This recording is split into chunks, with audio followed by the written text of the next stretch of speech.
Savol bermaysan? Yo'q.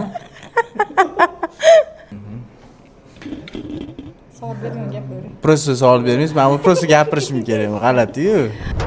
Nimaga aynan logistika sohani tanladingiz? O'qish bilan ishi bittada ushlab ketsa bo'ladi. Davlat ishida ish topolmaganim boshida. Men shuning uchun mana shu sohaga kirib kelganman.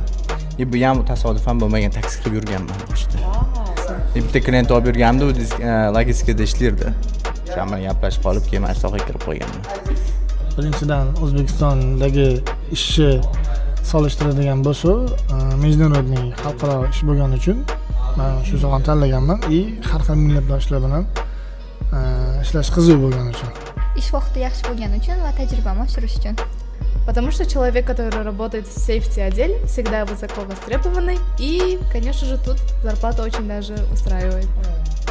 Nimaga aynan shu sohani tanladingiz? Chunki kayf qilaman shu sohada. Realno odam o'zi mazza qilib, ishga voqlik kelib, kech ketib, realno abdushi o'zini borini berib ishlasa, любой sohada ko'p narsaga erishadi.